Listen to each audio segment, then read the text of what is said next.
Et bonjour à toi, heureux de te retrouver sur cette vidéo consacrée à la présentation du plan de travail de la semaine du 8 au 12 juin 2020. Je suis sorti un petit peu, voilà, il fait beau, il fait bon. Alors, cette semaine, j'ai choisi cette affiche puisque le 8 juin, c'est la journée mondiale de l'océan. Histoire de te rappeler que les océans sont effectivement en danger, notamment avec les plastiques.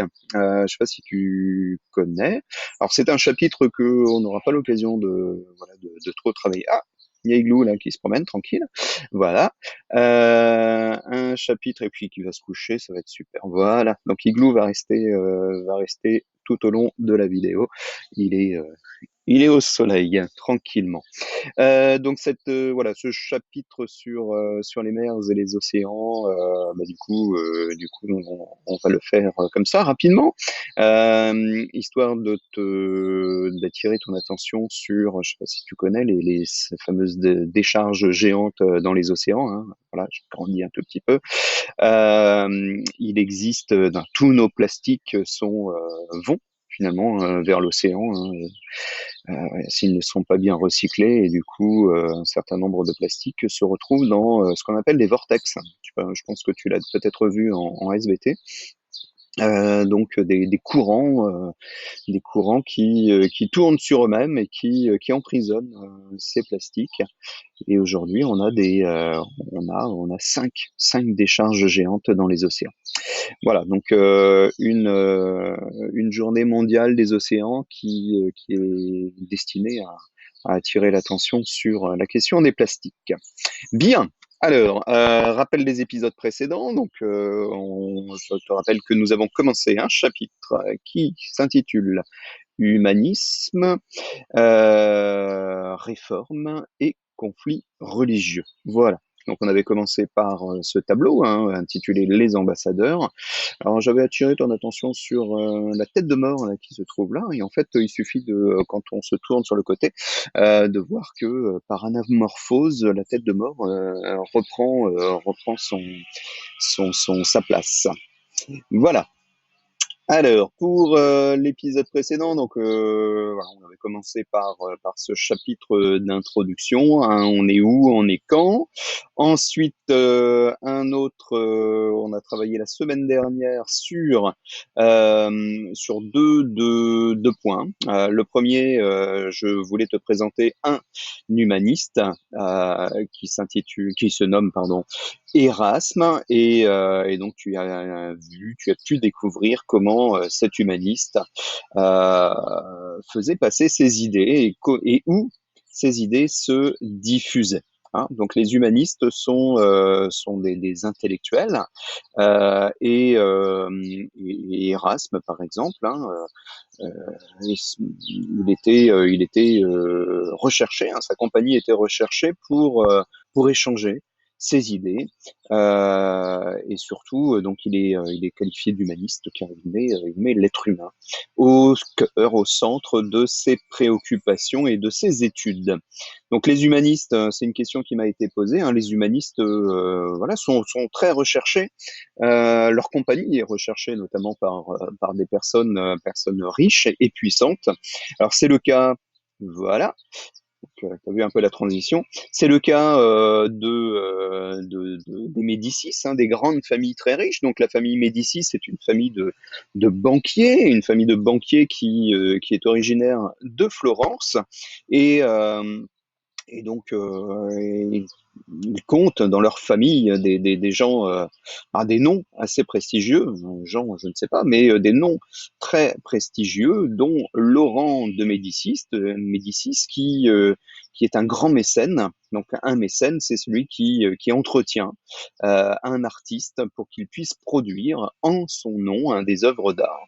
Donc voilà, tous ces humanistes étaient recherchés aussi par des grands mécènes comme par exemple Laurent de Médicis. Mais il y en a eu d'autres, hein.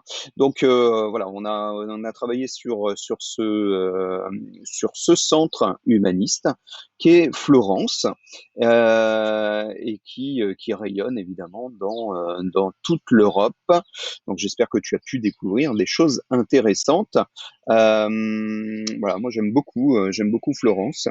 Et puis, bon, alors, cette famille des Médicis c'est assez spécial, hein, mais c'est une famille prestigieuse qui a fait de Florence un joyau de l'art. Donc, si un jour tu as l'occasion d'aller visiter Florence, tu verras effectivement le dôme, par exemple, de la cathédrale qui a été érigé avec les dons des Médicis, mais plein d'autres choses, hein, bien sûr.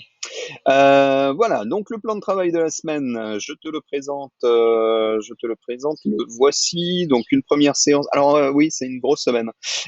Tu verras, et, tu as peut-être déjà vu. Donc une première séance qui va être toujours consacrée à l'analyse de documents. On va beaucoup travailler l'analyse de documents sur cette semaine. Donc voilà, essaye de bien être attentif à ça, de bien lire les documents. Un document, notamment un texte, ça se lit au moins deux fois. La première fois, on déchiffre à peu près les mots. N'hésite pas à aller chercher dans un dictionnaire si certains mots tu ne les comprends pas. Et puis la deuxième fois, on lit pour comprendre le sens, hein. Et puis bah, souvent, on va même te dire, ça se lit trois fois parce que après on comprend le sens précis. Donc là, une première. Donc tu vas commencer par regarder cette vidéo. Ensuite, on va enchaîner sur bah, Luther et la Réforme. Donc on est sur une semaine très religieuse. Je sais que Lilo, ça va peut-être pas te plaire, voilà. Donc bon bah écoute, tant pis, tu vas faire avec, hein. Donc tu vas découvrir qui est Luther. Il y a une petite vidéo à regarder qui est sympathique comme tout. Donc voilà, tu prends connaissance des documents, tu réponds aux questions, ça devrait te prendre 20 minutes, et puis ensuite tu consultes la correction. Donc ça c'est pour la première semaine, et donc tu vas découvrir pourquoi et comment Luther fonde une nouvelle église chrétienne. Deuxième séance, la deuxième séance, eh bien, elle est consacrée à la réaction, puisque Luther crée une nouvelle église chrétienne, évidemment, les catholiques réagissent, puisqu'ils sont particulièrement mis en question et mis en cause. Alors, la question ici, ce que tu vas découvrir dans cette activité, tu vas voir, donc toujours analyse de documents, hein. Il n'y a pas beaucoup de pratiques de différents langages et d'écriture, hein, donc voilà. Dans des paragraphes organisés principalement. Donc tu vas découvrir quels sont les grands principes de la réforme catholique et pour quelles raisons justement les catholiques réagissent à la réforme protestante. Donc avec trois mots de vocabulaire, concile, l'ordre des jésuites et la réforme catholique. Donc lis bien la définition, ça va certainement t'aider. Voilà, donc tu prends connaissance des documents, 5 minutes, tu réponds aux questions, 20 minutes, tu prends connaissance de la correction, 10 minutes. Et comme je t'ai dit, grosse semaine, il y a une troisième séance. Troisième séance, toujours consacrée à la religion, toujours désolé Lilo, consacrée donc aux guerres de religion en France. Là, c'est Thomas qui va être content, puisque il va y avoir un petit peu de sang quand même, hein, voilà. Je t'ai mis à disposition donc une fiche d'activité avec un lien vers un Geniali qui te permet de découvrir un tableau particulièrement impressionnant avec aussi une vidéo. Celui du massacre de la Saint-Barthélemy. Voilà, donc tu vas voir un petit peu comment ce massacre a été perpétué. Donc tu verras, il y a des petits jalons, il y a une vidéo à regarder, Donc il y a un petit bouton rouge, hein, il y a une petite information. Lis bien l'information. Avec un petit i. Et puis six étapes, hein, pour découvrir ce tableau. Donc tu cliques sur chacune des étapes et tu verras que ben voilà, tu vas avoir une explication du tableau en plus de la vidéo. Et tu vas découvrir comment les catholiques et les protestants se font la guerre dans la deuxième moitié du XVIe siècle et particulièrement en France. Tu vas découvrir ce qu'est un édit, et notamment l'édit de Nantes, un texte que je t'engage à lire deux fois, hein. Même s'il est un petit peu compliqué, mais à le lire deux fois et en regardant toujours sur un dictionnaire les mots que tu ne comprends pas.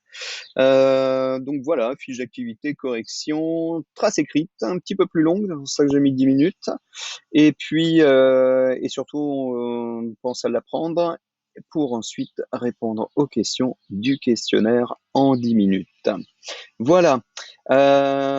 Toujours en approfondissement, la même activité que la précédente semaine. Donc toujours si tu es, voilà, si tu es motivé et si tu aimes les défis, eh bien tu une découverte de Michel-Ange, un artiste complet sous la forme que tu le souhaites, une forme libre. Donc voilà, explique pourquoi Michel-Ange est considéré comme un des plus grands artistes italiens de la Renaissance artistique. Donc, comme je te le note, voilà, en fonction de ta motivation, cette activité tu peux y consacrer 1 à 2 heures, voilà, en fonction de ce que tu souhaites faire et des compétences que tu souhaites mettre en avant. Voilà pour cet approfondissement.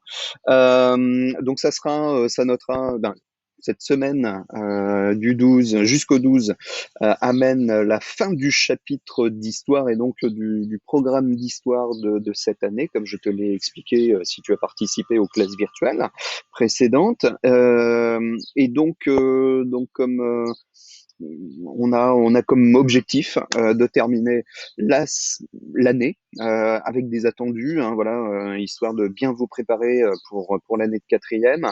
Donc ça, c'est aussi mon souci, donc de faire en sorte que tu sois bien prêt pour l'année de quatrième. Donc l'idée, c'est de terminer sur un chapitre de géographie consacré au changement global. Et donc, bah, je te donne rendez-vous la semaine prochaine pour une nouvelle vidéo de présentation du plan de travail, mais cette fois-ci consacrée à la géographie. Bonne semaine, travaille bien, à bientôt et je reste donc disponible toujours pour répondre à tes questions via la messagerie d'École Directe et puis on a Igloo qui revient et puis les discussions sur École Directe aussi. Voilà, bonne semaine, travaille bien.